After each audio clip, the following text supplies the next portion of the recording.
ধরাই দিলেন। হালিমা চিৎকার করে কয়, পৃথিবীর মানুষ সাক্ষী থাকো, খোদার কসম জীবনে আমি অনেক বাচ্চা দেখেছি, রুমাল পরে সরানোর পরে আমি যা দেখলাম কোনো মানুষ এত সুন্দর হতে পারে আমার জানা ছিল না।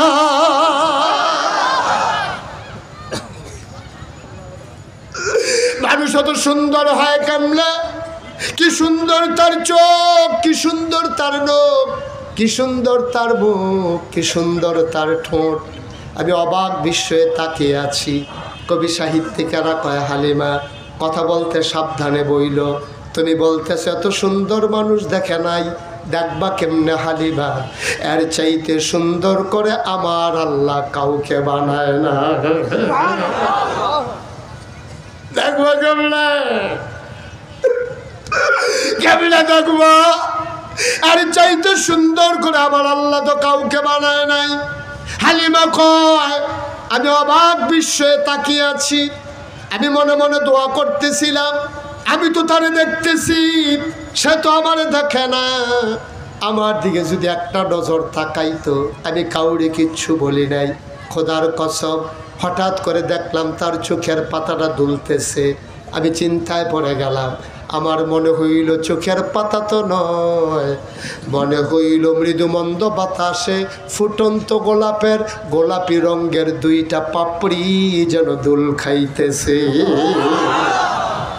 তার চোখটা আস্তে করে খুলে গেল, সে আবার আমার দিকে তাকাইল। আমি তো আগ থেকেই তাকিয়ে আছি, চার চোখের মিলন হয়ে গেল। আবার সে আস্তে করে ঠোঁটের কোণাটা বাঁকা করে একটা মুচকি হাসি দিল। হাসির সাথে সাথে আমার মনে হইল আমি হালিমার কলিজারা যেন দুইটা ভাগ হয়ে গেছে।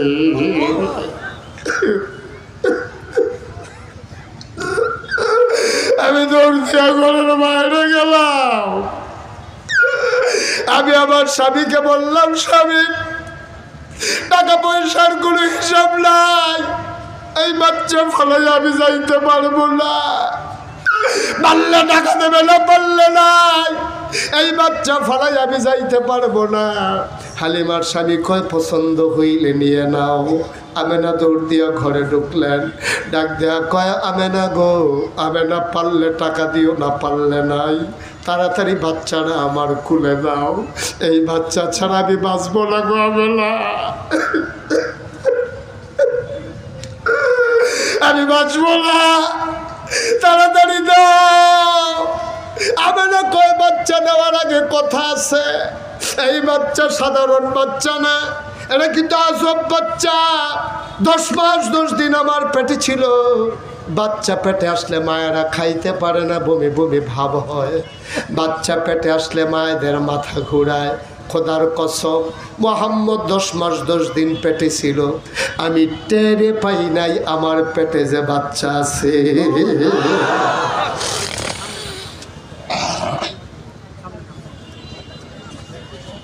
হালিমা, ও হালিমা, এটা যেমন তেমন বাচ্চা না। এই বাচ্চাটা যখন দুনিয়াতে আসবে, একটা পিঁপড়া কামড় দিলে আমি টের পাই, একটা পিঁপড়া কামড় দিলে আমি আমেনা টের পাই। খোদার কসম, বাচ্চাটা যখন দুনিয়াতে আসে, আমি একটা পিঁপড়ার কামড়ের মতো টের পাই না। এটা একটা আজব বাচ্চা। খাওয়াই দিলে খায় না, খাওয়াই দিলে কান্নাকাটি করে না, ঘুম পাড়াই দিলে নড়াচড়া করে না। এটা গাছব বাচ্চা গো হালিমা। একদিনের কথা শোনো, আমার মনে বড় কষ্ট। এই চাঁদের টুকরা বাচ্চা, তারা আমি একটা কাগজের ফুলও কিনে দিতে পারি নাই, একটা খেলনা কিনা দিতে পারি নাই। আমার মনে বড় দুঃখ। সে তার আব্বারে দেখে নাই, তার আব্বাও তারে দেখে নাই। আব্দুল্লাহ যদি দেখতো, এই চাঁদের টুকরা ছেলে দেখলে কত খুশি হয়ে যেত। সে যখন পেটে তার আব্বা দুনিয়া থেকে বিদায় হয়েছে, সেও তার আব্বা দেখে নাই, তার আব্বাও তারে দেখে নাই। হালিমা গো, ও হালিমা, মনে বড় দুঃখ। আমি তার জন্য কিচ্ছু করতে পারি নাই। আমি একা মহিলা মানুষ, আমি কিচ্ছু করতে পারলাম না। ও ও হালিমা মন দিয়ে শুনো, আমি একদিন গোসলখানায় ঢুকেছি, হাম্মামে ঢুকেছি গোসল করার জন্য। ওয়াশরুমে যখন ঢুকলাম, আমি তারে ঘুম পাড়াইয়া আমি হাম্মামে ঢুকেছি গোসল করার জন্যে। আবার গায়ের ভিতরে পানি ঢেলে নিয়েছি। সে তো ঘুমাইলে কখনো নড়ে না। আজকে আমি হঠাৎ করে কান পেতে শুনলাম ঘরের ভেতরে কিসের যেন আওয়াজ শোনা যায়। আমি জানালা খুলে উকি মেরে দেখি আমার মোহাম্মদ হাত পা নাড়তেছে, খিলখিল করে হাসতেছে, আর উপরের দিকে হাত বাড়ায়, কি যেন সে ধরতে চায়। হঠাৎ করে তাকায়া দেখলাম আমি তারে খেলনা কিন্না দিতে পারি নাই, আমার মাওলা তারে খেলনার বাকি রাখে নাই। আকাশের চাঁদ আর আকাশের তারাগুলা খেলনা বানাইয়া আমার মোহাম্মদের হাতের নাগালে পাঠাই দিছে। সে গিলগিল করে হাসে, আর ওই চাঁদ আর তারা ধরতে চায়। নয়ের যেন না হয়, আওয়াজটা শ্রুতি মধুর করে দাও, মানুষের কানে যেন না বাজে, শুনলেই হলো, বেশি আওয়াজ দরকার নাই। তুমি যা টাকা পাওয়ানের কম আওয়াজ দিলেও পাইবা, সমস্যা নেই। আমিন বলেন জোরে, আরো জোরে। বন্ধুগণ, আল্লাহ তাবারক ওয়া তাআলা বড় আদর করে এই দুনিয়াতে মানুষ বানিয়েছেন, কিন্তু আমরা একবারও জানতে চাই নাই যে আল্লাহ আপনি কেন মানুষ বানিয়েছেন। এই কথাটা কোনোদিন কেউ জানতে চায় নাই যে মানুষ বানানোর কি। আপনি যদি একটা অফিসে চাকরি হয়, তাহলে আপনি স্বাভাবিকভাবে গিয়েই জিজ্ঞেস করেন আমার কাজটা কি, আমার ডেস্ক কোনটা, আমার দায়িত্ব কি কম্পিউটার সেকশনে, নাকি আমি দায়িত্ব পালন করব হিসাব নিকাশে, নাকি আমি এক্সিকিউটিভ। কেউ সবাই জানতে চায়। আপনি যখন একটা মাদ্রাসায় চাকরি হয়, আপনি কি প্রিন্সিপাল না ভাইস প্রিন্সিপাল না প্রভাষক, সকল জায়গায় আপনার জেনে নেয় মানুষটা কী কাজ। আপনার যদি একটা কাজের লুকও আপনি রাখেন, কাজের লুকটা আপনার কাছে জানতে চায় আমার কাজটা কি। কিন্তু মানুষ বানিয়েছেন কে? কথা বলতে হবে সবাইকে। টাঙ্গাইলের মানুষ কি এই আওয়াজ, এর বেশি আওয়াজ নাই? আমি আর আগে তো মির্জাপুর আসছিলাম, এখানে দেখছিলাম আরও বেশি আওয়াজ। এই সাইডে বোধহয় একটু আওয়াজ কম না? বলেন সুবহানাল্লাহ। আমি বলছি পারে না, পারেন, এতক্ষণ দেন নাই না, আরও পারেন না, বলেন আলহামদুলিল্লাহ, আল্লাহু আকবার। শুকরিয়া আদায় করলাম কার? করবো কার? করে যাব কার? লস না লাভ, কম না বেশি, প্রমাণ আছে নাকি নাই? আমার আল্লাহ রাব্বুল আলামিন কোরআনুল কারীমে কত সুন্দর করে ওয়াজ করে দিলেন। আল্লাহ বলেন লা ইন শাকারতুম লা আযীদান্নাকুম।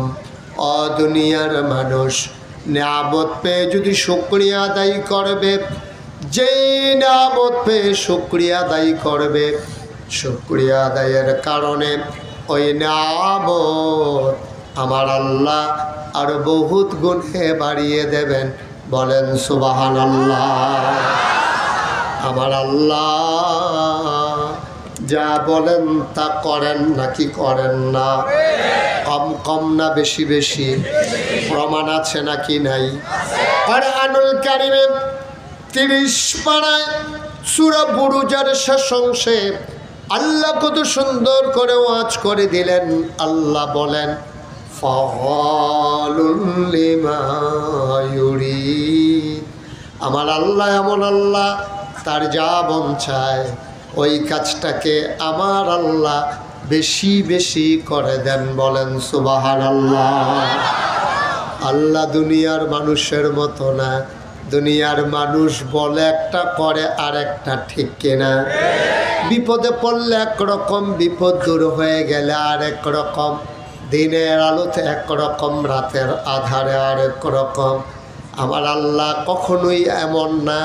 দুনিয়ার মানুষ বলে একটা, করে আর একটা, পালাবো না বলে আর দেশে থাকে না, ঠিক না? বলে পালাবো না, কতদিন ধরে বললো পালাই না।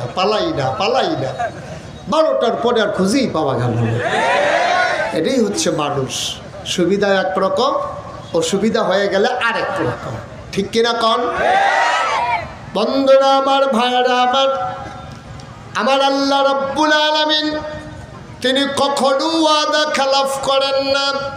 তিনি নিজেই নিজের ব্যাপারে ওয়াজ করে দিলেন। আল্লাহ বলেন, ইন্নাকা লা তুখলিফুল মিআদ। আমার আল্লাহ এমন আল্লাহ, ওয়াদা খেলাফ করা আমার আল্লাহর জন্য শোভা পায় না, ঠিক কিনা? বন্ধুরা আমার, ভাইয়েরা আমার, আমি এই জন্যে শুরুতে জিজ্ঞেস করেছিলাম, আমরা এখানে যারা আছি আমরা সবাই মানুষ, ঠিক কিনা? যারা হাতে ধরে রেকর্ড করছেন মোবাইলগুলো বন্ধ করে ফেলেন। আপনি যদি একবার তাকান আমার দিকে, 50 বার তাকান মোবাইলের দিকে। ওয়াজ শুনতে পাচ্ছেন না আপনি? ইউটিউবে হাজার হাজার ওয়াজ আছে, বুঝেন না এই কথা? একটু মোবাইলটা নামাই ফেলেন, আপনি শুধু আমার দিকে তাকান। আমার ওয়াজ বাস্তবে মানে সরাসরি এমন করে বসে শুনছেন কে কে দেখি? কই শুনছেন?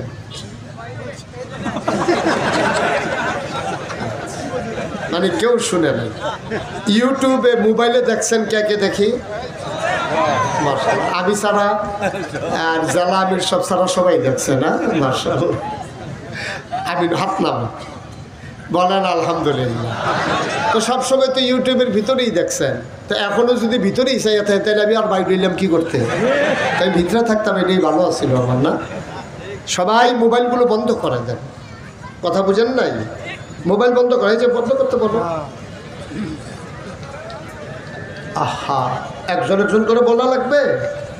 মোবাইলগুলো বন্ধ করে দিতে বলছি। খেয়াল করে আমার দিকে তাকায় আর শুনেন। ইউটিউবে অনেক ওয়াজ আছে, আপনি কয়টা ওয়াজ শুনবেন? দেখবেন যে আপনি শেষ, ওয়াজ শেষ হয় নাই, এত ওয়াজ ইউটিউবে ঢুকছে। আল্লাহ যেন কবুল করে, সবাই বলি আমিন। তো যেই কথাটুকুন বলছিলাম, আমরা একটা সিদ্ধান্তে পৌঁছতে হবে, ফান্ডামেন্টাল একটা ডিসিশান আমাদেরকে আজকের এই মাহফিল থেকে নিতে হবে। সিদ্ধান্তটা হলো, মানুষ বানিয়েছেন কে? একটু জুড়ে বলতে হবে। মঞ্চে যারা আছে ওনারা না বললেও চলবে, ওনারা যে বৈশা রয়েছে সই নাই যে এটাই বেশি নাকি? ওনারা তো শুয়ে যাওয়ার কথা মঞ্চের ভিতরে। ওনারা সবাই কথা বলতে হবে, আমার ডাইনে বামে সামনে পেছনে। দয়া করে সবার মোবাইলগুলো একটু বন্ধ করে দেন। ওই যে মোবাইলের আওয়াজ আমার কানে আসতেছে, না কথা বলা যাবে না এখানে, মোবাইল বন্ধ। একেবারে মনোযোগের সাথে আমরা একটু কথা শুনবো ইনশাআল্লাহ। সময় কম তো, পুরাটা সময় আমরা কাজে লাগাতে চাই। আল্লাহ যেন কবুল করে, সবাই বলে না। তাহলে আমরা কি? আবার বলেন কি? কে বানিয়েছেন? একবারও কি জিজ্ঞেস করছেন আল্লাহরে যে আল্লাহ, আমার বাড়িতে একটা ডেইলি লেবার আসলেও জিজ্ঞেস করে আজকে আমার কি কাজ? আপনি দোকানে গেলে দোকানদার জিজ্ঞেস করে কি নেবেন? আপনি অফিসে গেলে চাকরি হলে জিজ্ঞেস করে আপনার কি দায়িত্ব? কিন্তু আমরা যে মানুষ আল্লাহ বানাইলেন, একবার জানতে চাইলেন না যে আল্লাহ আমি আপনার কি কাজে লাগলাম? সামান্য একটা প্যান্ডেলটা নিয়েছেন, খেয়াল করে দেখেন কতগুলো খুঁটি লাগানো লেগেছে, রশির বাদ, দহনার বাঁশ, কাপড়ের টানা দেওয়া লেগেছে, তারপরে প্যান্ডেল হয়েছে। কোনোদিন খোলা আকাশের নিচে তাকিয়ে দেখেছেন নাকি? এই যে বিশাল আকাশ আল্লাহ বানাইলেন, একটাও খুঁটি লাগান নাই, ঠিক কিনা? আকাশ বানালেন আল্লাহ, একটাও খুঁটি দেন নাই। সুবহানাল্লাহ বলবেন না? আমি মনে করেছিলাম কুমিল্লা বোধহয় খুঁটি নাই, টাঙ্গাইলে নাই। আমার মাহফিল ছিল খাগড়াছড়ি, ওখানকার যিনি এমপি ছিলেন উনি আমাকে বললেন যে হুজুর উঁচু একটা পাহাড় আছে, নাম হলো আলুটিলা, আপনি কি ওখানে উঠবেন? আমি বললাম গিয়ে কী করবো? একটু দেখবেন। আমি বললাম নিয়ে যান। তো ওরা আমার ধরে টরে উঠাইলো। ওঠানোর পরে আমি খুঁজতেছি, তো এমপি সাহেব জিজ্ঞেস করতেছেন কি খুঁজতেছেন হুজুর? আমি বললাম যে খুঁজতেছি আকাশটা টানাইতে কোনো খুঁটি টুটি আছে নাকি, এটা তো উঁচা জায়গা, এখানে হয়তো থাকতে পারে। তো উনি আমার দিকে তাকায় হুজুর আমি অনেকবার তালাশ করছি, নাই। আগেও চাইছিলাম, নাই, খুঁটি টুটি নাই। সিলেটের গাঢ় পাহাড়ে নাই। আকাশ বানালেন খুঁটি ছাড়া, জমিন বানালেন তিনি সমতল করে। এই পৃথিবী যেন হঠাৎ করে নড়ে চড়ে না ওঠে, জায়গায় জায়গায় তিনি পেরেক বসিয়ে দিলেন। প্রশ্ন হলো, আপনি যদি জানতে চান পেরেক কই, আমি বলবো মাটির নিচে। যদি বলেন পেরেকের মাথা কই, আমি বলবো খাগড়াছড়ি, বান্দরবন, রাঙ্গামাটি, ময়নামতি, ক্যান্টনমেন্ট, সিলেট। ঘুরে ঘুরে দেখো, ওই যে দেখো পাহাড়, আল্লাহর কোরআন বলছে ওইগুলাই পেরেকের মাথা, ঠিক কিনা? তাহলে রেজাল্ট কি দাঁড়ালো? আকাশ বানালেন খুঁটি ছাড়া, জমিন বানালেন সমতল করে, পাহাড় বানাইলেন পেরেকের মাথা করে। শুধু কি তাই? উলুক বেগে বয়ে যাওয়া নদী, নদীর ভিতরে পানি, পানির ভিতরে মাছ, নদীর কিনারে গাছ, গাছের ভিতরে ফুল, ফুলের পরে ফল, নারিকেল গাছের মাথায় ডাব, ডাবের ভিতরে শরবত, আখের ভিতরে রস। সুবহানাল্লাহ কয় না? সব যিনি বানাইলেন তিনি আমার আল্লাহ, ঠিক কিনা? কেন আল্লাহ বানাইলেন? আমি আল্লাহর কাছে জানতে চেয়েছিলাম, ও মাওলা রব্বে কারীম, আপনি কেন মানুষ বানিয়েছেন? আল্লাহ যেন ডেকে ডেকে কয়, বান্দারে, ও বান্দা, কোরআন খুলো, কোরআন পড়ো, কোরআন বুঝো। আল কোরআনের ভেতরে ১,৫০০ বছর আগে বলে দিয়েছে মানুষ কেন বানিয়েছি। কোরআন খুলে দেখি আল্লাহ কয়, ইয়া আইয়ুহান নাস, ও দুনিয়ার মানুষেরা, ও টাঙ্গাইলের মানুষেরা, শুনো শুনো শুনো, নিকরাইলের মানুষেরা, খেয়াল করে শুনো, উবুদু রাব্বাকুম, তোমরা জানতে চেয়েছিলে কেন মানুষ বানানো হয়েছে। বানানো হয়েছে এই জন্যে, উবুদু, তোমরা ইবাদত করো। আমি বলি কার? রব্বাকুম, যিনি তোমার রব, যিনি খালেক, যিনি মালেক, যিনি সত্তার, যিনি গফ্ফার, যিনি আইয়ুব, যিনি ওয়াদুদ, যিনি প্রেমময়, ওই আল্লাহর ইবাদত করো। আমি বলি রব আবার কে? আল্লাযী খলাকাকুম, যিনি তোমাদেরকে সৃষ্টি করেছেন। আমি বলি আমারে তো আমার আব্বা আম্মা দুনিয়ায় আসার কারণ। আল্লাহ কয়, ঠিক আছে, তোমার আব্বা তোমার আম্মার কারণে যদি তুমি আসো, আমি যদি জানতে চাই তোমার আব্বা তোমার আম্মারে কে পাঠাইছে। সুবহানাল্লাহ বলবেন না? আল্লাযী খলাকাকুম, যিনি তোমাদেরকে সৃষ্টি করেছেন, ওয়াল্লাযীনা মিন ক্বাবলিকুম, শুধু তোমাদেরকে না, তোমার আব্বা তোমার আম্মা, তোমার দাদা তোমার দাদি, তোমার নানা তোমার নানি, তোমার 14 গোষ্ঠী, তোমার জাতির পিতা ইব্রাহিম, তোমার আদি পিতা আদম, তোমার নবী মুহাম্মদুর রাসূলুল্লাহ সাল্লাল্লাহু আলাইহি ওয়াসাল্লাম, সবাইকে যিনি বানিয়েছেন, উবুদু রাব্বাকুম, ইবাদত চলবে শুধুমাত্র কেবলমাত্র একমাত্র ওই আল্লাহর, ঠিক কিনা? তাহলে সিদ্ধান্ত হয়ে গেল আমরা ইবাদত করব কার? আল্লাহ। আপনাদের এলাকায় বোধহয় এমন নাই। আমাদের কুমিল্লার দক্ষিণে হলো চাঁদপুর আর উত্তরে হলো ব্রাহ্মণবাড়িয়া। চাঁদপুর মাহফিলে গিয়ে শুনলাম যে ওইখানে নাকি মাজারে সাজদা দেয়। আপনাদের এলাকায় নাই না? তো সাজদা দেওয়ার কথা ছিল কারে? দিছে মাজারে। আমি আরেকটু উত্তরে এসে জিজ্ঞেস করলাম, ভাই চাঁদপুরের দক্ষিণে শুনে আসলাম মাজারে সাজদা দেয়, আপনাদের এলাকায় কিছু আছে নাকি? কই জি হুজুর, পীরের পায়ে সাজদা দেয়। আমি আরেকটু উত্তরে এসে জিজ্ঞেস, আপনাদের কি? কই পীরের পায়ে চুমায়। আরেকটু উত্তরে ব্রাহ্মণবাড়িয়া এসে জিজ্ঞেস করলাম, আপনাদের কি আছে? কই পীরের বুড়ো আঙ্গুল চুষে। আর চিটগঙ্গি গিয়ে শুনলাম পীরের গোসল করায়, ওই গোসলের পানি মুড়ি দ্বারা বোতলে ভইরা বাড়িতে আইনা খায়। খাডাস কারে কয়? চিন্তা করে দেখছেন একটা মানুষরে কত গোসল করাইলে কত জায়গা বাইয়া পানি যায়? হ্যাঁ, সব জায়গার কথা মনে পড়ে গেছে না? সব জায়গা বাইয়াই তো পানি যায়। তাইলে ওর এই জায়গাগুলো আছে, আপনারও তো আছে। তাইলে এই জায়গাগুলো বাইয়া বাইয়া পানি যায়, আর ওই পানি বোতলে ভইরাই না মুসলমান খায়। আল্লাহ যে গজব দিয়ে এখনো শেষ করে দেয় নাই আল্লাহ বইলা, ঠিক কিনা বলে? খেয়াল করে দেখেন, আপনার ছেলেটা যদি আপনার ভাইকে কোনো সময় আব্বা ডেকে ফেলে আপনার সামনে, আপনার আপন ভাই ওরে আব্বা ডেকে ফেলছে, আপনি শুনে আপনার মনটা খারাপ, চোখে পানি চলে আসছে। জন্ম দিলাম আমি, তিল তিল করে বড় করলাম আমি, লুঙ্গি কিনে দিলাম আমি, গামছা কিনে দিলাম আমি, লেখাপড়া করাইলাম আমি, আমারে বাদ দিয়ে আমার ভাইকে আব্বা ডাকে, আপনার কলিজায় মানে না। আবার চিন্তা করে দেখেন, আপন ভাই, আপনার ছেলে আপনার ভাইকে আব্বা ডাকার কারণে যদি এত কষ্ট লাগে, যে আল্লাহ আপনাকে বানাইলো, আকাশ দিল, জমিন দিল, সমস্ত নাজ নেয়ামত দিল, ওই আল্লাহকে ফেলে আপনি যখন মাজারে সেজদা দেন আমার আল্লাহর কলিজা ফেটে যায়, ঠিক কিনা? আপনি যেন আল্লাহর চিনতে পারেন। এই বাংলাদেশে এইগুলো আমদানি করেছে, এই যে মাজারে সেজদা, পীরের পায়ে সেজদা, তারপরে পীরের বুড়ো আঙ্গুল চুষতে হবে, পীরের পছন্দ মতো চলতে হবে। এটা আল্লাহর পছন্দ হোক আর না হোক, এই কারবার আছে নাকি নাই? এই কারবার হলো বাংলাদেশে। এই বাংলাদেশ ছাড়া এই কারবার আর নাই। কারণ সব জায়গায় আপনি মেট্রিক পাস যদি বলেন যে আমি পাস করেছি, তাইলে পরীক্ষা দেওয়া লাগে, ঠিক কিনা কন? আপনি 5 পাস করছেন, এটার জন্য একটা পরীক্ষা লাগে। কিন্তু বাংলাদেশে পীর এই একমাত্র পরীক্ষা ছাড়া একটাই পদ পাওয়া যায়, এটার নাম হলো পীর সাহেব, ঠিক কিনা কন? কোনো পরীক্ষা নাই, খালি আব্বার করে হইলেই হইল।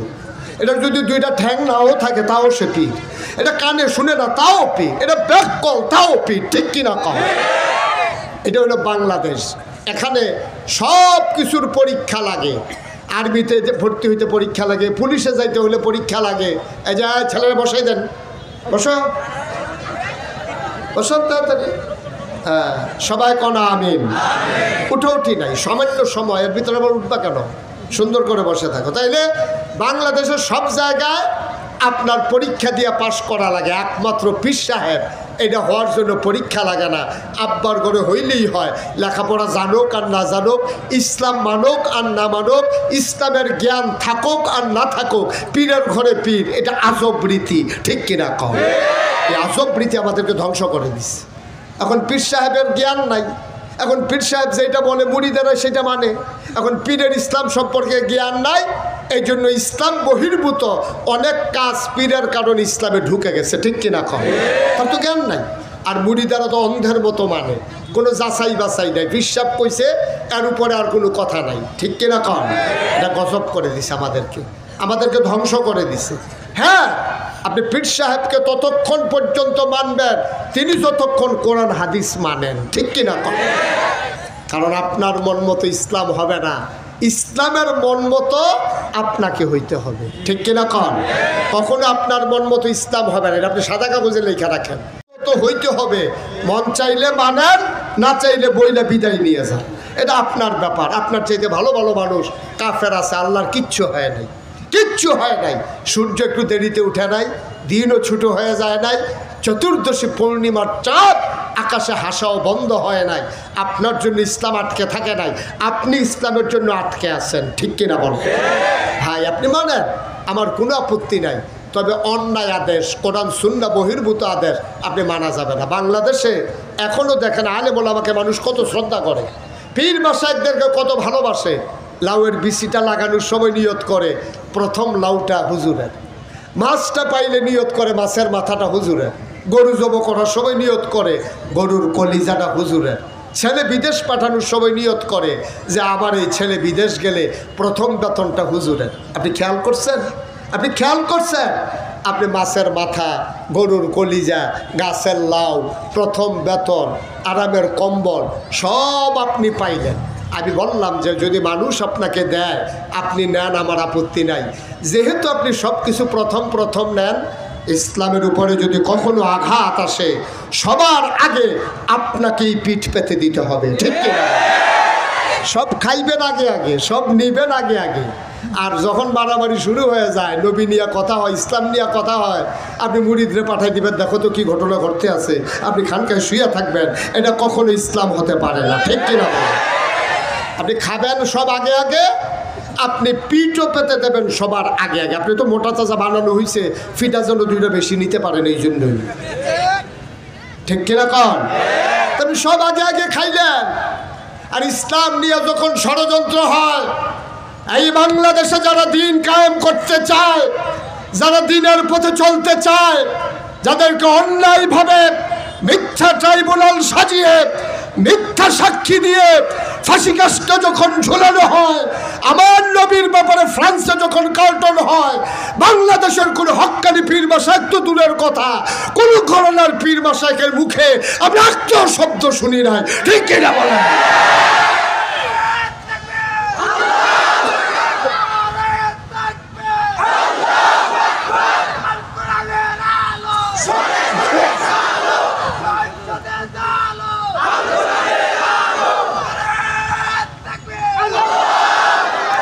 সবাই পড়েন আমিন। তাইলে আল্লাহ তাবারক ওয়া তাআলা আমাদেরকে কি বানিয়েছেন? মানুষ বানানোর পরে মহামূল্যবান তিনটা জিনিস আল্লাহ দিয়েছে। খুব খেয়াল করেন, কয়টা? যেন আপনি আল্লাহ চিনতে পারেন, যেন আপনি দিন বুঝতে পারেন, যেন কোরআন হাদিস মতো নিজের জীবন চালাইতে পারেন। এজন্য মহামূল্যবান তিনটা গড গিফটেড তিনটা জিনিস আল্লাহ আপনাকে দিয়েছেন। এক নম্বরে আকল। এক নম্বরে কি? কথা কয় না কি? জুড়ে বলেন কি? আকল বুঝেন নাই? আপনাদের এলাকায় কি কয়? আকল। হ্যাঁ ঠিক আছে, এটা এতক্ষণে কমন পড়ছে না? এক নম্বরে কি দিছে? আকল। এই আকল আল্লাহ আপনাকে দান করছে। কেন দান করছে? এটা দিয়ে আপনি বুঝবেন ভালো মন্দ, দিন রাত, সকাল সন্ধ্যা, ঘুষ, দুর্নীতি, ব্যবসা, সুদ, সব এই আকল খাটাইয়া খাটাই আপনি কাজে লাগাইবেন। এজন্য ১৫০০ বছর আগে নবী যখন দ্বীনের দাওয়াত দিয়েছেন, আর এই দাওয়াত দেওয়ার পরে মানুষ হয়ে গেছে দুই ভাগ, একদল আল্লাহওয়ালা, একদল শয়তানওয়ালা, একদল জান্নাতি আরেক দল জাহান্নামী, একদল ফেরেশতার চাইতে উত্তম আরেক দল জানোয়ারের চাইতে খারাপ। ঠিক কিনা? দুই দলের ব্যাপারে কোরআন শরীফে ওয়াজ আছে। আল্লাহ বলছেন যারা আল্লাহওয়ালা, যারা জান্নাতি, যারা ফেরেশতার চাইতে উত্তম, রাদিয়াল্লাহু আনহুম ওয়া রাদু আনহু, তাদের ব্যাপারে আল্লাহ খুশি, আল্লাহর ব্যাপারে তারা খুশি। ওরা কারা? আবু বকর, ওমর, উসমান, আলী, তালহা, জুবাইর, আব্দুর রহমান ইবনে আউফ, সাদ ইবনে রাবিয়া, আব্দুল্লাহ ইবনে আব্বাস, আব্দুল্লাহ ইবনে মাসউদ। ওই মানুষগুলো যারা আল্লাহওয়ালা, যাদের ব্যাপারে আল্লাহ খুশি, আল্লাহর ব্যাপারে যারা খুশি। সুবহানাল্লাহ বলবেন না? ওরা গেল একদল। হ্যাঁ, তাইলে আরেক দল আছে যারা জাহান্নামী, জানোয়ারের চাইতে খারাপ, যারা নিকৃষ্ট, যারা শয়তানওয়ালা। ওরা কারা? ওদের ব্যাপারে কোরআনে ওয়াজ আছে। কোরআনে ঢোকার আগে মারদুদ শয়তান থেকে ফেনা চাই, যিনি রহমান যিনি রহিম, তার নামে চলেন শুরু করি, সবাই পড়ি। আউযু বিল্লাহি মিনাশ শাইতানির রাজিম। বিসমিল্লাহির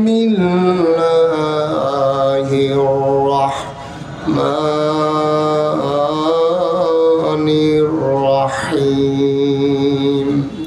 ওয়ালাহুম কুলুবুল লা ইয়াফকাহুনা বিহা ওয়ালাহুম আয়ুনুল লা ইউবসিরুনা বিহা ওয়ালাহুম আযানুল লা ইয়াসমাউনা বিহা উলাইকা কাল আনআম বাল হুম আদাল। আল্লাহ কয়, শোনো শোনো শোনো, দুনিয়ার ভিতরে একদল মানুষ আছে এমন, ওয়ালাহুম কুলুবুল লা ইয়াফকাহুনা বিহা, তাদের মন আছে কিন্তু বুঝে না। ওয়ালাহুম আয়ুনুল লা ইউবসিরুনা বিহা, তাদের চোখ আছে তারা দেখে না। ওয়ালাহুম আযানুল লা ইয়াসমাউনা বিহা, তাদের কান আছে কিন্তু তারা শুনে না। আমরা বলি আল্লাহ এটা কি মানুষ নাকি? আমি কি বলছি নাকি মানুষ?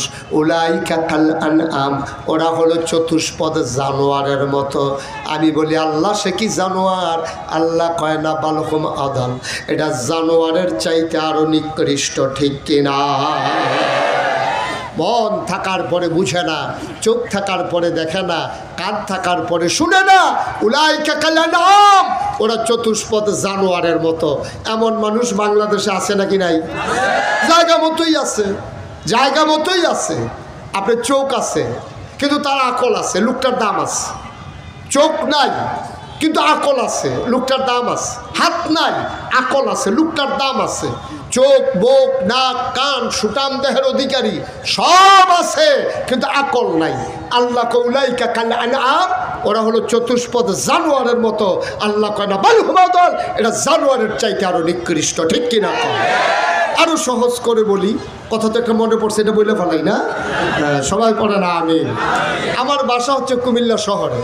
তো শহরে যখন থাকি, আমি যেই মসজিদে নামাজ পড়ি, ওই মসজিদের এই রাস্তার দুই পাশে অনেক ভিক্ষুক বসে থাকে।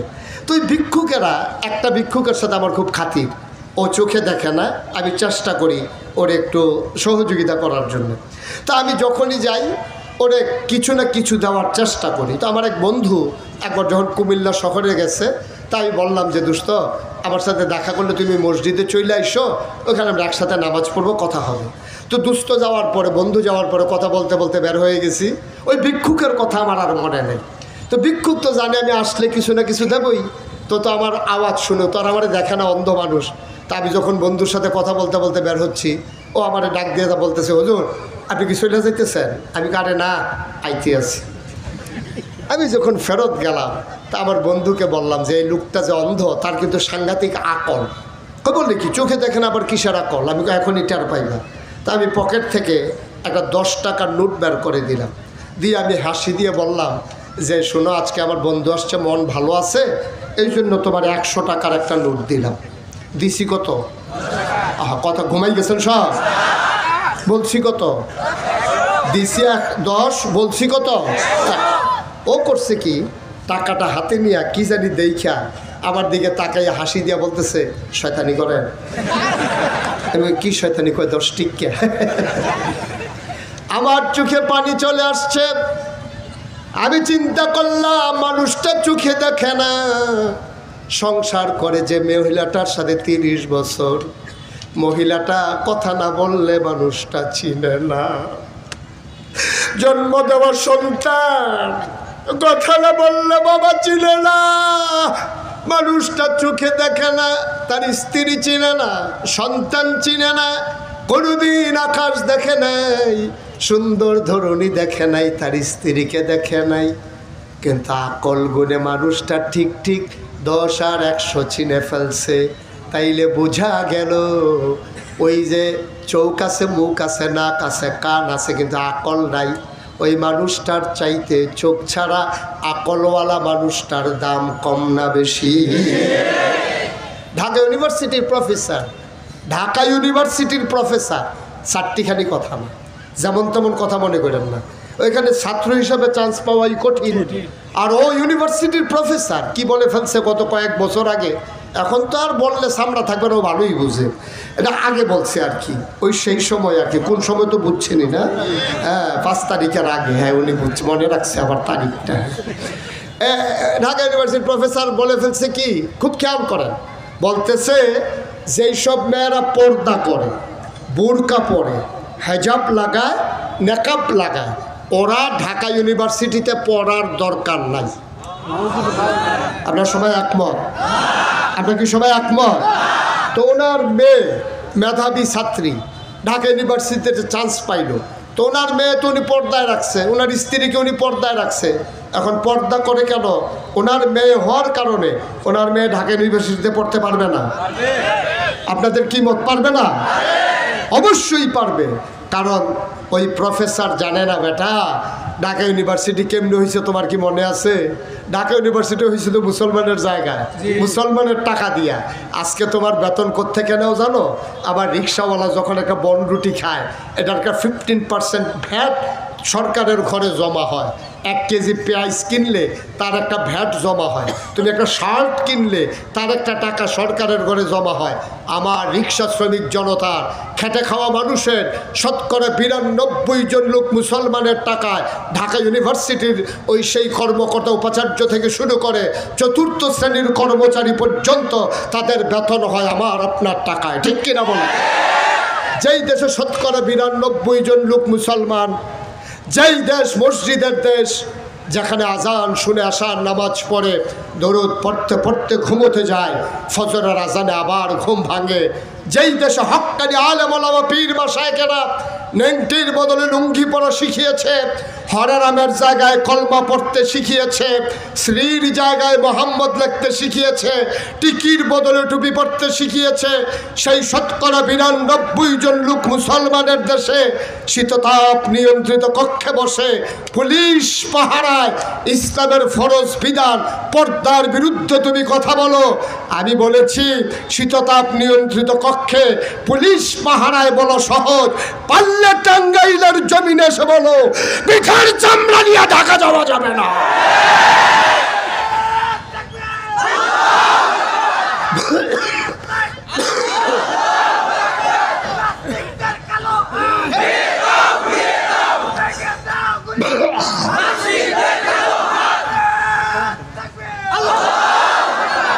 দিন যা গেছে গেছে, হিসাব নেওয়ার পালা এখন, ঠিক কিনা বলো?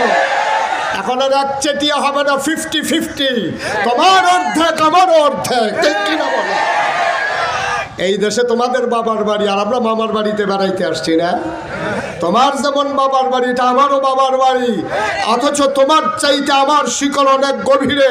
মুসলমানের শিকল 7 জমিনের নিচে, আর ডালপালাগুলো চলে গেছে 7 আসমানের উপরে। কচুরি বানানা যে গরু দিয়ে খাওয়াই ফেলবা, সমুদ্রের ফেলারা বাতাসে মিশে যাবে। মুসলমান ছিল, আছে, থাকবে ইনশাআল্লাহ, ঠিক কিনা? ইচ্ছে করলেই দমাই দেওয়া যাবে না, মন যা চায় তা বলবা, সেই দিন শেষ। বলার আগে পিঠের ভিতরে গামছা বেঁধে আইসো। অনেক হয়েছে, অনেক, আর না, এত তামাশা না, অনেক দেখা হয়ে গেছে, সব আমরা দেখেছি, সব দেখেছি। 53 বছর হলো এই বাংলাদেশ স্বাধীন হয়েছে। এর আগে 1757 সালের 23শে জুন পলাশীর আম্রকাননে নবাব সিরাজউদ্দৌলাকে পরাজিত করে ইংরেজ লাট বাহাদুরেরা দখল করে নিয়েছে, শাসনের নামে শোষণ করেছে 200 বছর। 1947 সালের 14ই আগস্ট এই ভারতীয় উপমহাদেশ ইংরেজরা 2 ভাগ করে গেছে, পাকিস্তান আর হিন্দুস্তান। পশ্চিম পাকিস্তানিরা আমাদেরকে হঠকারী সিদ্ধান্ত নিয়েছে, আমাদের উপরে জুলুম করেছে। 1971 সালের 26শে মার্চ এক মহান ঘোষণার মাধ্যমে রক্তক্ষয়ী সংঘর্ষে আমার দেশের আপামর জনতা জড়িয়ে পড়ল।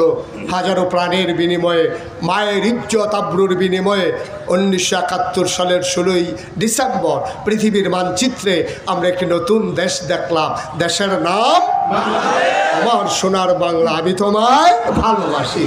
যারা আজকে স্বাধীনতার ধ্বজাধারী, স্বাধীনতার বিক্রি করে করে স্বাধীনতার চেতনা, অথচ দেখা গেছে যেই পরিবারে যুদ্ধ করার মতো 17 জন লোক ছিল, কিন্তু একজন যুদ্ধে যায় নাই, সেটা ছিল বঙ্গবন্ধুর পরিবার, ঠিক কিনা?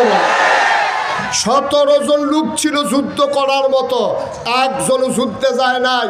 ওনাকে তাজউদ্দিন বারবার বলেছিল, আপনি স্বাধীনতার ঘোষণাপত্রে একটা স্বাক্ষর করেন।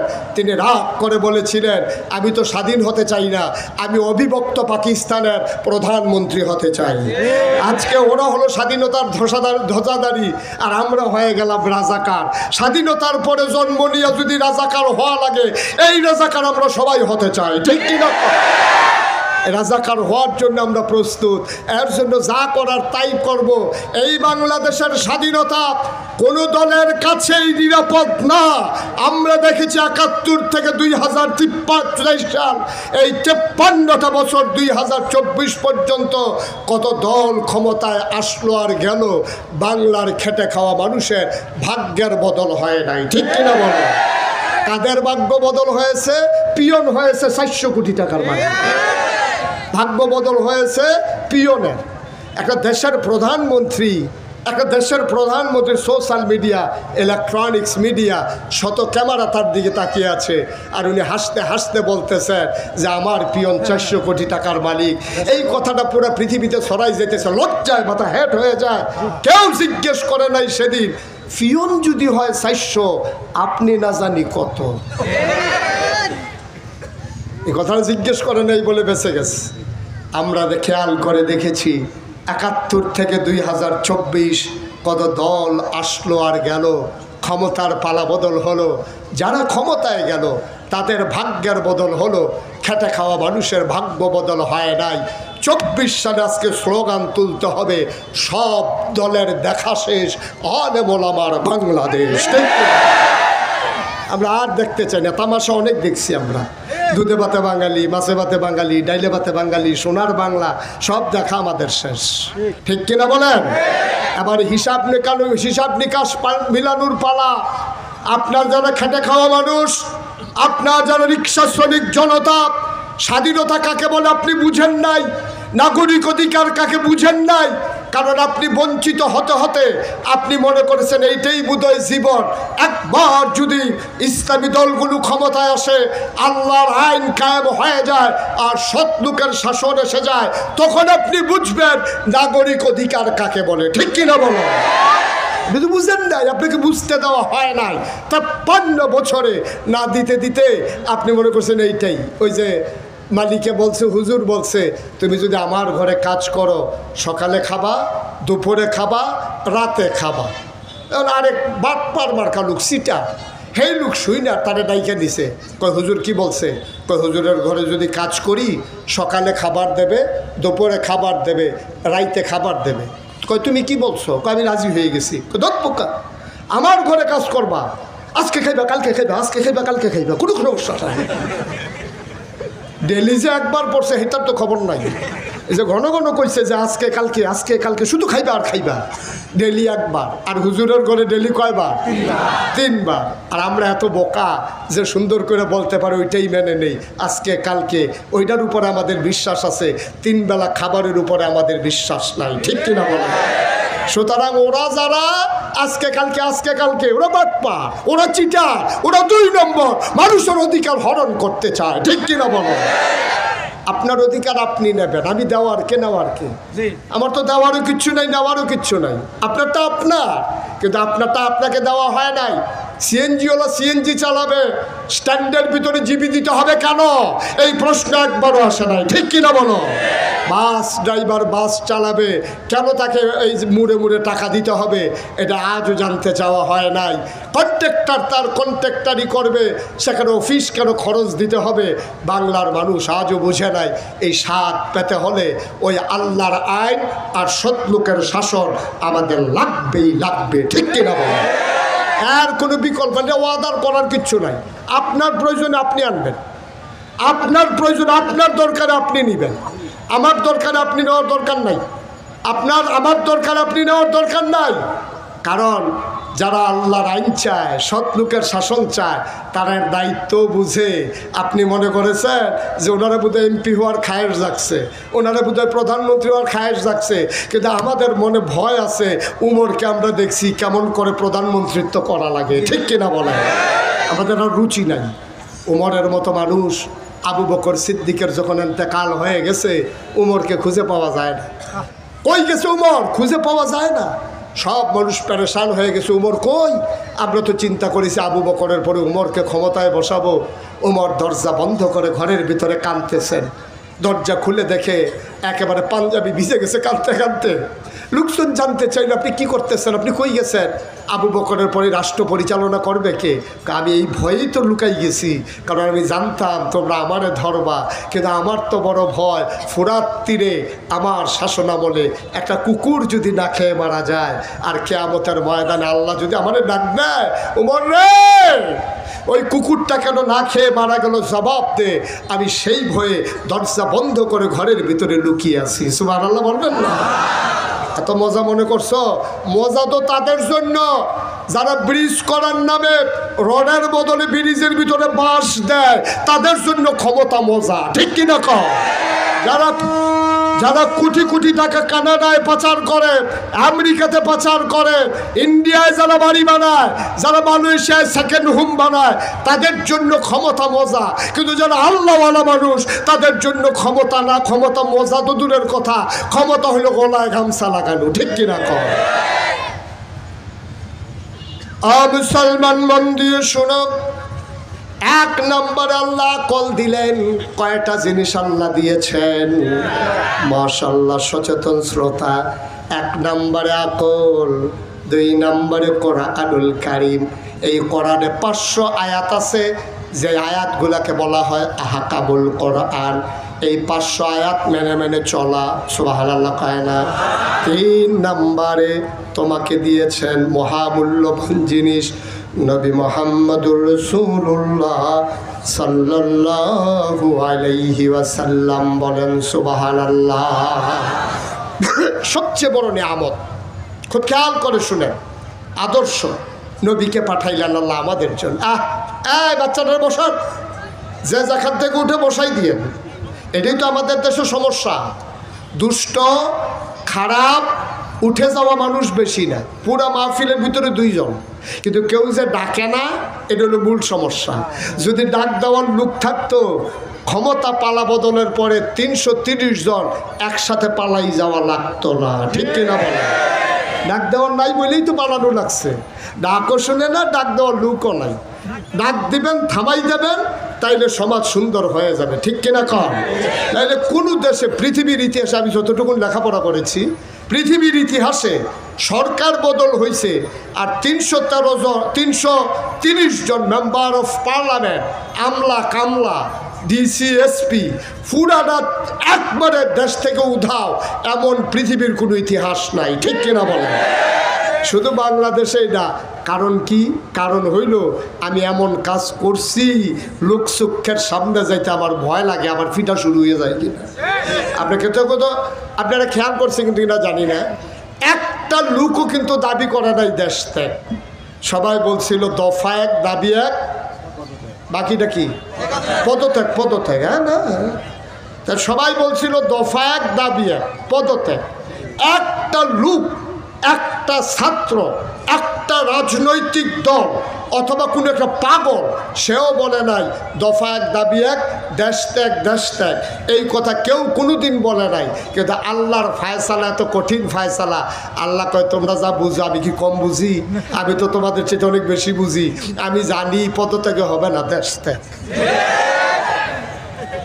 এই খেলা কিন্তু কারো না, এই খেলা স্বয়ং কথা কয় না কার? কি মজার খেলা দেখছে। আমরা কেউ জানতাম না এই কারবারসে ঘটবে। আমরা তো মনে করছি হয়তো মাইটের দিয়া সাইডে দেবে, কিন্তু একবারে যে দেশ ত্যাগ করাই ফেলবে আল্লাহ, এটা আমরা বুঝিই নেই। কি খেলা আল্লাহর, দেখেন। সুবহানাল্লাহ বলবেন না? এটাই আল্লাহ। ওই যে আপনারা আল্লাহ খুঁজতেছেন না, এই উনি আল্লাহ। সুবহানাল্লাহ, সুবহানাল্লাহ, সুবহানাল্লাহ। বন্ধুরা আমার, ভাইরা আমার, যিনি আমাদের জন্য রহমত, যিনি ইমামুল মুরসালিন, যিনি খাতামান নবিয়্যিন, যিনি রাহমাতুল লিল আলামিন, তিনি নবী মুহাম্মদুর রাসূলুল্লাহ সাল্লাল্লাহু আলাইহি ওয়াসাল্লাম। আল্লাহ আমাদেরকে কয়টা জিনিস না দিছে? ভুলে গেছেন? কয়টা? 1 নম্বরে, 2 নম্বরে, 3 নম্বরে নবী মুহাম্মদ রাসূলুল্লাহ। আমরা একটু গভীর মনোযোগ, এই নবীর ব্যাপারে আমরা একটু কথা শুনে আমরা শেষের দিকে চলে যাবো ইনশাআল্লাহ।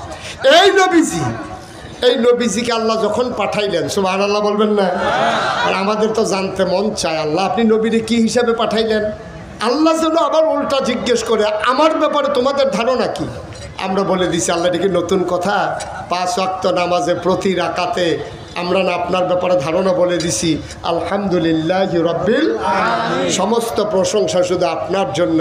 আবার আল্লাহ যেন ডাক দেখে, তাইলে আবার নবীর কথা শোনো আমার ব্যাপারে, এটা তোমাদের ক্লিয়ার ধারণা? আমরা বললাম জি আল্লাহ, আলহামদুলিল্লাহ রাব্বিল আলামিন। আল্লাহ কয় বার নবী চিনে যাও, ওয়ামা আরসালনাকা ইল্লা রাহমাতাল লিল আলামিন। সুবহানাল্লাহ বলবেন না? যদি তোমাদের ধারণা হয় আলহামদুলিল্লাহি রাব্বিল আলামিন, তাহলে নবীর ব্যাপারে ধারণা রাখো, ওয়ামা আরসালনাকা ইল্লা রাহমাতাল লিল আলামিন। যত জায়গায় আমার আল্লাহ রব, তত জায়গায় আমার নবী রহমত, ঠিক কিনা? একটা জায়গা পাবেন না যে এই জায়গায় আল্লাহ রব অথচ নবী রহমত না, একটা জায়গাও পাবেন না। আমি বললাম যে আল্লাহ আমার নবীকে আসলেও রহমত? কারো কথা আছে তো। তা আমি বললাম কি কথা আছে?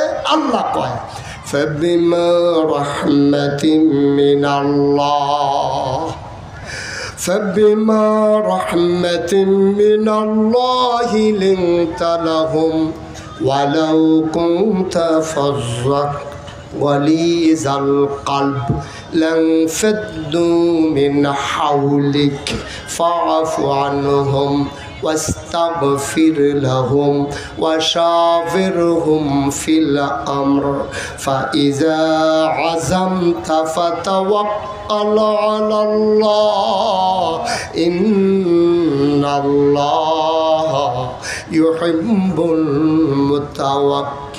المتوكلين। ও টাঙ্গাইলের মানুষ মন দিয়ে শোনো, আল্লাহ কয় আল্লাহর রহমতে নবীর মনটাকে আল্লাহ নরম করে বানাইছে। নবীর মনটা যদি নরম না হইতো, ওয়ালাউ কুনতা ফাজ্জান গালিজাল কালব, নবী গো আপনার মনটা যদি শক্ত হইতো, লানফাদ্দু মিন হাওলিক, আপনি দেখতেন চতুর্পার্শ্বে মৌমাছির মতো যারা গুনগুন করে, আপনার প্রশংসা করে, আপনারে মানতে চায়, আপনার জন্য জীবন দিতে চায়, লানফাদ্দু মিন হাওলিক, আপনি দেখতেন আপনার চতুর্পার্শ্বের মানুষগুলো দূরে সরে গেছে। আপনার মনটা নরম বলে আবু বকর সিদ্দিককে শুধু বলেছিলেন, আবু বকর তৈরি থেকো, যে কোনো দিন হয়তো মক্কা ছেড়ে চলে যাওয়া লাগবে। ওই দিনের পর থেকে আবু বকর সিদ্দিক পিঠ আর বিছানায় লাগায় না, ঠিক কিনা? শুধু বলছিল তৈরি থাকো। আবু বকরের স্ত্রী বারবার বলেছে, স্বামী আমার এইভাবে মানুষ ঘুমায়, আপনি বিছানায় আসেন। আবু বকর সিদ্দিক বলেন, সমস্যা কি? আপনার তো কষ্ট হচ্ছে। আবু বকর সিদ্দিক বলেন, এই আবু বকরের কষ্ট কোনো সমস্যা না, কিন্তু নবীজি দরজায় এসে দুইবার ডাকবে, এটা সাংঘাতিক সমস্যা, ঠিক কিনা বলেন? চলে গেলেন তিনি মক্কা ছেড়ে, যাওয়ার কথা মদিনার দিকে, তিনি গেলেন উল্টা দিকে। আবার যখন ফর্সা হয়ে গেল পূর্ব আকাশ, সূর্য উঠবে প্রায়, আবু বকর কই, ইয়া রাসূলুল্লাহ আমরা তো ধরা পড়ে যাব। দিনের আলো প্রকাশ পেয়ে গেছে। আল্লাহ নবী বললেন, চলো কোনো একটা গুহায় ঢুকে যাই। পাহাড়ি গুহা পাওয়া গেল, সাউর গুহা। নবী ঢুকতে চাইলেন, আবু বকর বললেন, না আপনি যাবেন না। কয় কেন ঢুকবো না?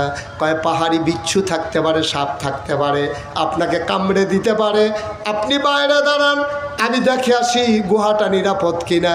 আল্লাহ নবী চোখের পানি ছেড়ে দিলেন, ডাক দেখো আবু বকর, আমি আগে গেলে আমাকে কামড়াবে, তোমারে কামড়াবে না। আবু বকর কান্দার কয়, নবী গো 100 আবু বকর মরে গেলে ইসলামের কিচ্ছু হবে না, কিন্তু আপনি নবী না থাকলে দুনিয়ায় আর ইসলাম থাকবে না। আপনি না থাকলে ইসলাম থাকবে না। আমি আবু বকর মরে গেলে ইসলামের কিচ্ছু হবে না। এজন্য আল্লাহ বলছেন, যদি আপনার ওয়ালাউ কুনতা ফাজ্জান গালিজাল কলব, আপনার মনটা যদি শক্ত হইতো, আমার দেশের যারা রাজনীতিবিদ, আমার দেশের যারা দায়িত্বশীল, এই আয়াতটা তাদের জন্য, কর্মীর জন্য মন হতে হবে নরম, একেবারে কলিজা হতো, কলিজা কাইটা খাওয়াইতে হবে। তাইলে কি হবে?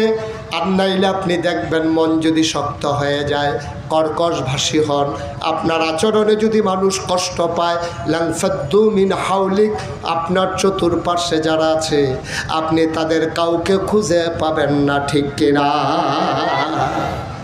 নেতার বৈশিষ্ট্য, অনন্য বৈশিষ্ট্য হচ্ছে মন হবে নরম।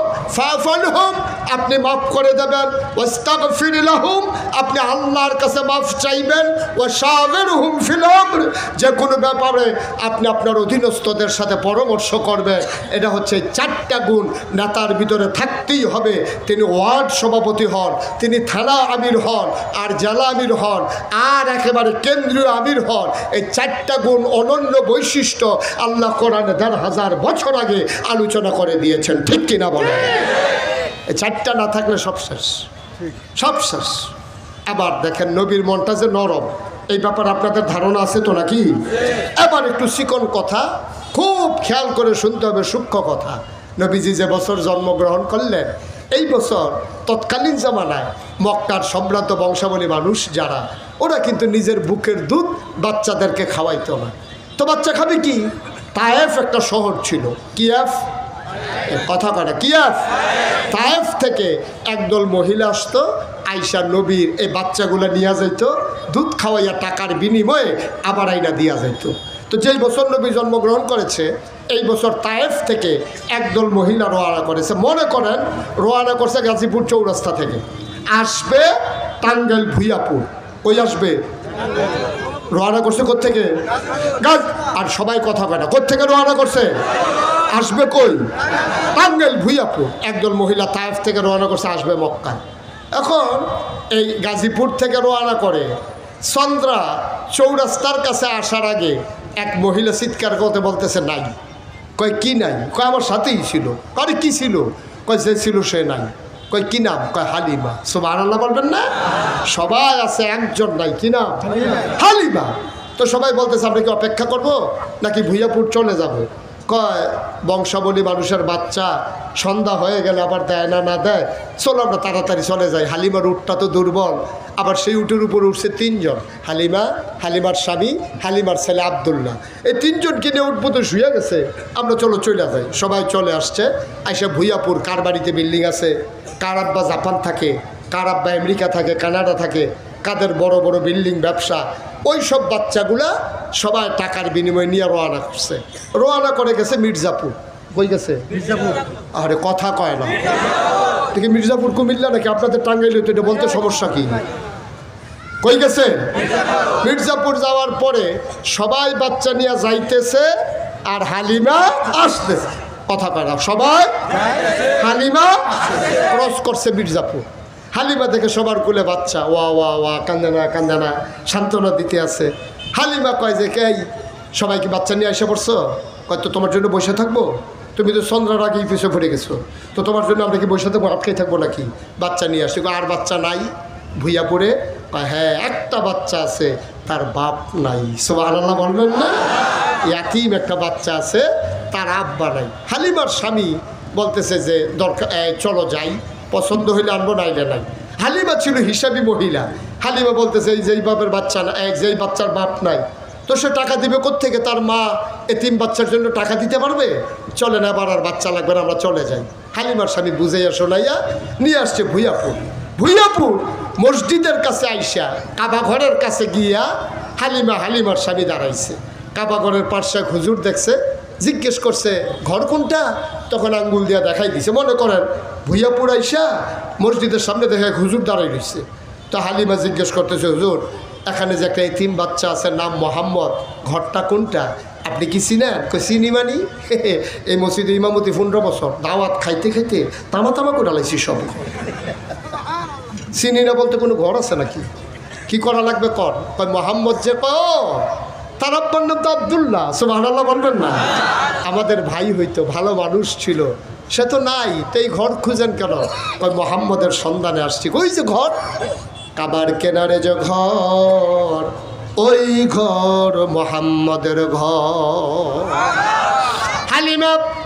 হালিমার স্বামী বাচ্চা আব্দুল্লাহ তিনজনকে নিয়ে চলে গেলেন। আবার তিনজনকে নিয়ে যখন চলে গেলেন, হালিমা দরজায় গিয়ে দাঁড়ালেন। ডাক দেয়া কয়, আপনি একটু বাইরে থাকেন, কারণ এই ঘরে কোনো পুরুষ নাই, আমি একটু ঘরের ভেতরে তালাশ করি। হালিমা দরজায় গিয়ে দাঁড়ালেন, সালাম দিলেন, আসসালামু আলাইকুম ওয়া রাহমাতুল্লাহ। ভেতর থেকে মহিলা কণ্ঠ ভেসে আসলো, ওয়ালাইকুম আসসালাম ওয়া রাহমাতুল্লাহ। ভেতর থেকে ডাক দেয়া জিজ্ঞেস করে, কে আমারে সালাম দেয়? কয় আমার নাম হালিমা। কয় কোন হালিমা? কয় আমি হালিমা তুই সাদিয়া। কয় চিনলাম না। কয় আমি তায়েফ থেকে এসেছি। কয় কি চাই তোমার? কয় শুনলাম আপনার ঘরে নাকি একটা বাচ্চা আছে, আপনি কি আমেনা না? আমেনা ডাক দেয়া কয়, হালিমা গো, ও হালিমা, সকাল থেকে কত মহিলারা আসলো, কত বাচ্চা নিয়ে আমার ঘরের দরজা দিয়া গেল, ওটার পায়ের শব্দ শুনলাম, বাচ্চার কান্না শুনলাম, কেউ তো আমার খবরও নিল না। আমার এতিম বাচ্চা বলে, তোমার বুঝি মায়া লাগছে, তুমি বুঝি বাচ্চা নিতে চাও? আহলান সাহালান মারহাবা, মোস্ট ওয়েলকাম, আমার ঘরে তোমার স্বাগতম। আবার হালিমা দরজা ধাক্কা দিয়ে ভেতরে ঢুকলেন। হালিমা কয়, আমি গিয়ে দেখি বিছানার উপরে মা আমেনা বসে আছে আসন পেতে, কুলের ভিতরে ছোট্ট শিশু ঘুমায়। এইরকম একটা সাদা রুমাল দিয়ে বাচ্চার মুখটা এমন করে ঢাকা। আমি গিয়ে বললাম, আমেনা বাচ্চা নেবে এমন কোনো কথা নাই, তবে পছন্দ হইলে নেব, একটু দেখতে চাই। হালিমা আমেনা কয়, দেখে নাও নয়ন ভরে। হালিমা কয়, দেখবো কেমনে ঢেকে রাখলে? টান দিয়া মুখের পর্দা সরাই দিলেন। হালিমা চিৎকার করে কয়, পৃথিবীর মানুষ সাক্ষী থাকো, খোদার কসম, জীবনে আমি অনেক বাচ্চা দেখেছি, রুমাল পরে সরানোর পরে আমি যা দেখলাম, কোনো মানুষ এত সুন্দর হতে পারে আমার জানা ছিল না।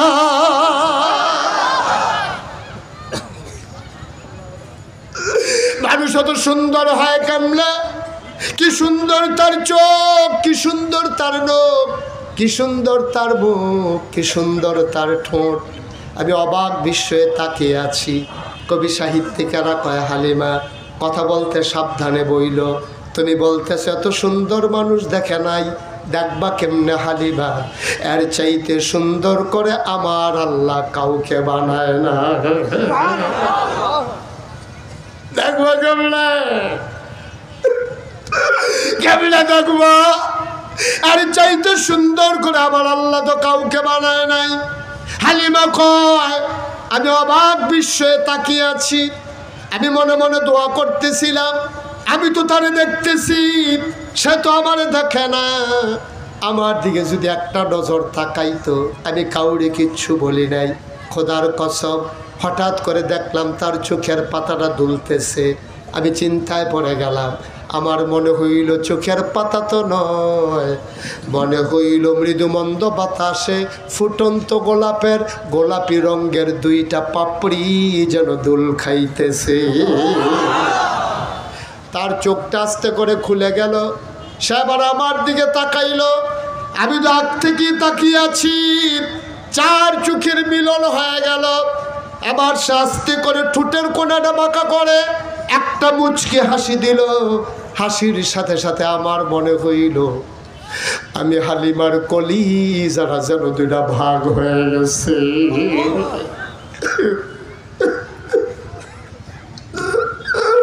আমি দৌড়িয়া ঘরের বাইরে গেলাম।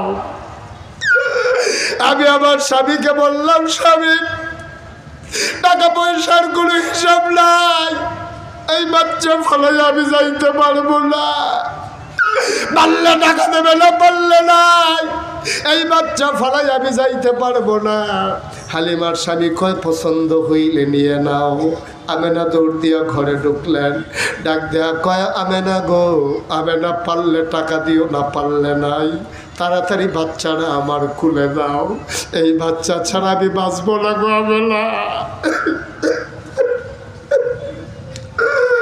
আমি বাঁচবো না, তাড়াতাড়ি দাও। আমেনা কয়, বাচ্চা দেওয়ার আগে কথা আছে, এই বাচ্চা সাধারণ বাচ্চা না, এটা কিন্তু আজব বাচ্চা। 10 মাস 10 দিন আমার পেটে ছিল। বাচ্চা পেটে আসলে মায়েরা খাইতে পারে না, বমি বমি ভাব হয়। বাচ্চা পেটে আসলে মায়েদের মাথা ঘুরায়। খোদার কসম, মোহাম্মদ 10 মাস 10 দিন পেটে ছিল, আমি টেরে পাই নাই আমার পেটে যে বাচ্চা আছে।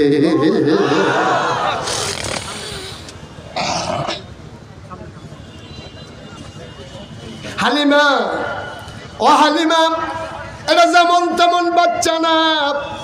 এই বাচ্চাটা যখন দুনিয়াতে আসবে, একটা পিঁপড়া কামড় দিলে আমি টের পাই, একটা পিঁপড়া কামড় দিলে আমি আমেনা টের পাই।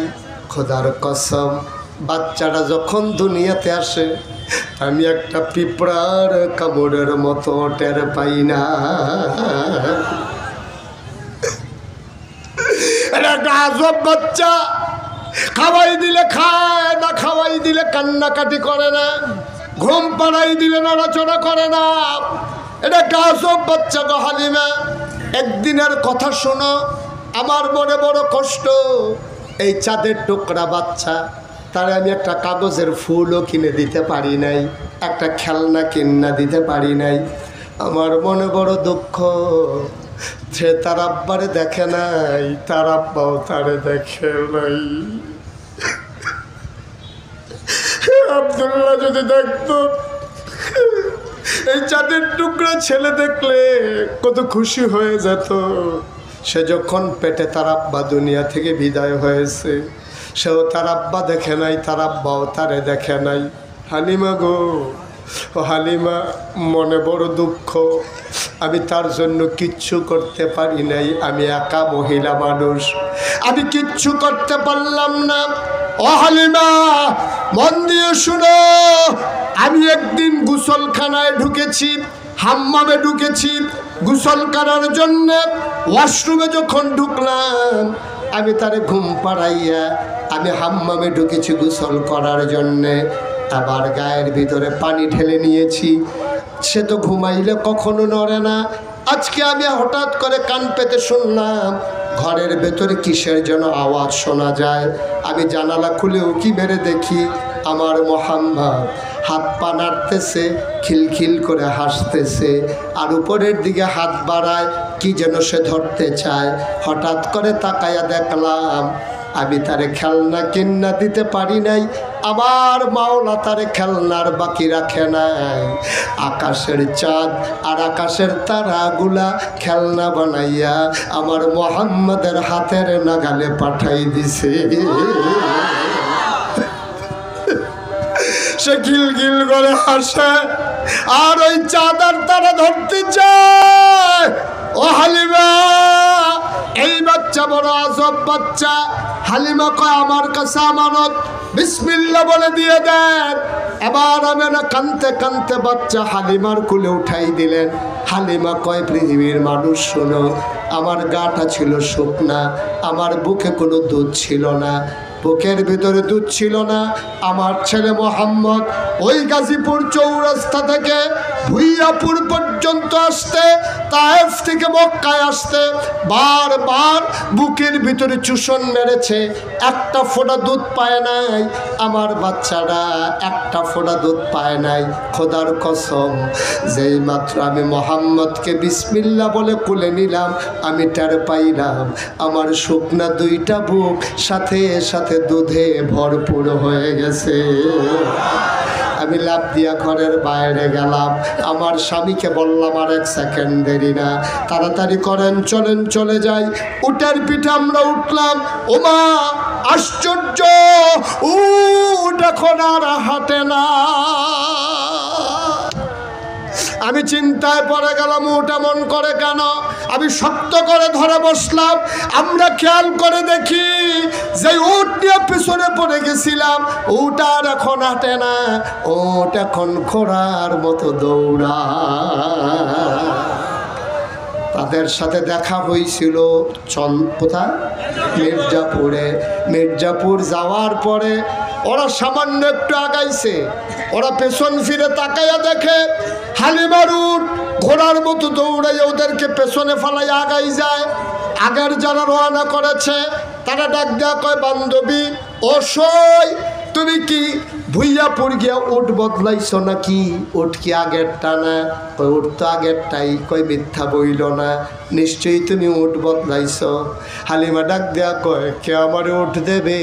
উট তো আমার আগেরটাই, এইটাই তো উট। কয় না না না, যেই উট পেছনে পড়ে গেল ওই চন্দ্রায়। আর এখন তুমি আমরা মির্জাপুর পার হইয়া সামান্য আগাইলাম না, কোন সময় তুমি ভুইয়াপুর গেলা, কোন সময় বাচ্চা আনলা, আমাদেরকে পেছনে তুমি ফেলে আগাই যাও। হালিমা কয়, আমি জানি না উঠ কেন এমনি দৌড়ায়। কয় কে জানে? কয় আমার স্বামীও জানে না। কয় জানে কে? কয় আমার ছেলে আব্দুল্লাহও জানে না। কয় তাইলে জানে কে? হালিমা চোখের পানি ছেড়ে দিয়ে কয়, আমার মনে হয় জানে মক্কার শিশু মোহাম্মদ। ও টাঙ্গাইলের মুসলমান, ভুইয়াপুরের মুসলমান, মুশতাক ফৈজি যদি কোনোদিন আর না আসে, কোনোদিন যদি তোমাদেরকে না ডাকে, মনে রাখবা আমি এসেছিলাম, মনে রাখবা কথা কয়টা বলে গেলাম। ভাই, শুধু নামাজের নাম ইসলাম না, শুধু রোজার নাম ইসলাম না, শুধু দাড়ি রাখার নাম ইসলাম না, শুধু টুপি মাথায় দেওয়ার ইসলাম না। টুপিও ইসলামের একটা অংশ, দাড়িও ইসলামের একটা অংশ, নামাজ একটা ফরজ বিধান, রোজা রাখা একটা ফরজ বিধান। তোমার বিবেককে তুমি জিজ্ঞেস করো, তোমার ভোট পাইয়া কোনো মানুষ যদি রাস্তার গম চুরি করে, তুমি গোনা এই গমের ভাগ পাও আর না পাও, গোনার ভাগ তোমারে পাওয়া লাগবে, ঠিক কিনা? আপনি যারা সমর্থন করে এমপি বানাইছেন, ওই এমপি সাহেব রাস্তার গম চুরি করছে, ওই এমপি সাহেব ব্রিজের ভিতরে রডের বদলি বাঁশ দিছে। এখন এই যে বাঁশ দিল, এই যে গম চুরি করলো, এই যে সে দুর্নীতি করলো, অন্যায় করলো, আপনার বিবেক কি বলে? আপনার ভোট পাইয়া সে এমপি হওয়ার কারণে এমপির জায়গায় গিয়া সে অন্যায় করার সুযোগ পাইছে। সুতরাং সে যদি 100 গোনা করে মিনিমাম 50টা আপনি পাইবেন, এটা টেনশন করা লাগবে না, আপনি শুভ হালখাতা করা লাগবে না, অটো আপনার অ্যাকাউন্টসে ব্যালেন্স জমা হয়ে যাবে ইনশাআল্লাহ। ঠিক কিনা কন? কতক্ষণ ঠিক কিনা? কারণ আপনার সমর্থন পাইয়া যদি একজন অন্যায় করে, এই অন্যায়ের ভাগ আপনাকেও নিতে হবে। সুতরাং মুসলমান, তোমার ভোট পাইয়া কেউ যদি বাজে মানুষ, অসভ্য মানুষ, কোনো খারাপ মানুষ যদি ক্ষমতায় আসে, সমাজের ভিতরে খারাপ কিছু প্রচলন করে, তার গোনার ভাগ তোমারও পাইতে হবে। ঠিক কিনা বলো? সুতরাং তোমাকে সিদ্ধান্ত নিতে হবে জানা মতো। যেই লোকটা নামাজ ছাড়ে না, যেই লোকটা দাঁড়িয়ে রেখে দিয়েছে, যেই লোকটা অন্যায় করে না, অবিচার করে না, কথায় কথায় মিথ্যা বলে না, মানুষের উপরে জোর জুলুম নির্যাতন করে না, এমন লোকগুলো যদি ক্ষমতায় আসে, তাহলে আমার দেশ কাগজে পত্রে নয়, প্রকৃত অর্থেই আমার দেশ সোনার বাংলা হবে। ঠিক কিনা বলো? সুতরাং এটা আপনার আমার দায়িত্ব, এটাই আমাদের দায়িত্ব, আসল দায়িত্ব। আল্লাহ যেন আমাদেরকে ভালো মানুষগুলোকে আমাদের সংসদে ভরে দিয়ে আমরা যেন ভালো আল্লাহর আইন কায়েমের ক্ষেত্রে সহযোগিতা করতে পারি, এটাই আজকের মাহফিলের সিদ্ধান্ত হোক। আল্লাহ যেন কবুল করে, সবাই বলি আমিন। একটু বসতে হবে, আমরা সবাই এখানে নামাজ পড়বো। এই যে ভাইরা, এই যে মাহফিল শেষ হওয়ার আগে ওনারা শেষ টেস করে ঘোষণা দিয়ে সভাপতির বক্তব্য দিয়ে চলে যাইতেছে। দায়িত্বে আছে, মাহফিল শেষ করার দায়িত্ব ওই কোনা দিয়া 3-4 জনের উপরে পড়ছে। মাহফিল শেষ হবে না, হাজার জনতা নামাজ পড়বে না, আপনি কেন আগে উঠে যাবেন? সবাই কনা আমিন, জোরে কনা আমিন। তা আমরা সবাই মিলে ইনশাল্লাহ দোয়া করব। দোয়ার আগে আবার একটা কথা আছে। এই যে আপনারা দেখেছেন মুশতাক ফয়েজি পীর সাহেব, আমি তো পীর সাহেব হতে চাই নাই, আমার পীর সাহেব হওয়ার কোনো শখও ছিল না। আমার দাদা ছিলেন ফুরফুরা সিলসিলার বড় পীর। আমার আব্বা ইন্তেকাল করেছেন আগে। আব্বা ইন্তেকাল করার কারণে দাদা মনে মনে ঠিক করে রেখেছে আমাকেই পীর সাহেব বানাবেন। আমার 3 জন চাচা ছিল, আমার বড় ভাই ছিল। দাদা যখন আমাকে বলছে তুমি পীর সাহেব হবা, আমি বললাম মাপ চাই, আমার এই ফিরালির দরকার নাই, পীর সাহেব দেখতে দেখতে আমি অতিষ্ঠ। কই কী হয়েছে? আমি তো সারা বাংলাদেশে দেখি, আমি মনে করছি ঘরের ভিতরে 5-6 জন বৈশা রয়েছে, পরে দেখি যে একজন, এমন মোটা। এটা কি একজন না 5-6 জন বুঝারই কোনো উপায় নাই। ঠিক কিনা কন? এটা না বলে বাংলাদেশে পীর সাহেব। বাংলাদেশের পীর সাহেব হলো রিক্সাওয়ালা টাকা দেবে, সেই টাকা বৈশা বৈশা খাবে। ভিক্ষা করা মহিলা টাকা দেবে, খেটে খাওয়া মানুষ টাকা দেবে, তার ঘরের চুলায় আগুন জ্বলে কিনা পীর সাহেবের খবর নাই। ওই সেই লোক আইনা টাকা দেয় আর পীর সাহেব বৈশা বৈশা খায়। পীর সাহেব হইলে অটো চালানো যাবে না, এটা কে বলছে? পীর সাহেব হইলে সিএনজি চালানো যাবে না, এটা কি বলছে? বাংলাদেশের অধিকাংশ পীর সাহেব তাদের কোনো চাকরি নাই, তাদের কোনো ব্যবসা নাই, তাদের কোনো কৃষিকাজ নাই, তারা বৈশা বৈশা মুড়িদের টাকা খায়। একটা জলজন্ত মানুষ, সামর্থ্যবান মানুষ, হাত আছে, পা আছে, নাক আছে, মুখ আছে, চোখ আছে, দৌড়াইতে পারে, বিয়া করতে পারে, বাচ্চা কাচ্চা জন্ম দিতে পারে, কিন্তু সেই লোকটা কোনো বৈশা বৈশা খাবে, এটা আমার বিবেকে ধরেন। ঠিক কিনা কর? আমার দেশের পীর সাহেবগুলা অটো এইটা শিখছে। এইটা মুড়িদ দেখলে হাত এমনি বাড়াই দেয়, 2 জনে ধৈর্য হাতটা এমনি ঘুরাই দিছিল, আবার এমনি ঘুরে জায়গা। এটার নাম হইল পীর সাহেব। এগুলো আমি দেখতে দেখতে অতিষ্ঠ হয়ে যাই, বলা আমি পীর সাহেব হতে চাই না। আমার দাদা বললেন তোমাকে আমি এমন পীর বানাতেও চাই না, তুমি এমন পীর হবা জাতির বিনির্মাণে জন্য ভূমিকা রাখতে পারো। আমি চেষ্টা করেছি যে কোনো ক্রাইসিস পিরিয়ড ওভারকাম করার জন্যে আমরা বলিষ্ঠতার সাথে ভূমিকা রেখেছি। যে 5ই আগস্ট সরকারের বদল হলো, আমাদের দায়িত্বে কুমিল্লা শহরে যতগুলো মন্দির ছিল আমরা আলেম ওলামারা মিটিং করে ছাত্র দিয়ে প্রতিটা মন্দির পাহারা দেওয়াইছি। সুবহানাল্লাহ বলবেন না? আমরা করেছি। এই বন্যার সময় আমরা মানুষের পাশে দাঁড়িয়েছি, করোনার সময় আমরা মানুষের ঘরে ঘরে পৌঁছে গিয়েছি সাহায্য নিয়ে। আমরা সেই রকম পীর হতে চাই না যেই রকম পীর বসে বসে খায়, ভিক্ষা করা মানুষ টাকা দেবে খায়, রিক্সাওয়ালার টাকা খায়। এইরকম পীর বাংলাদেশে দরকার নাই। ঠিক কিনা বলেন?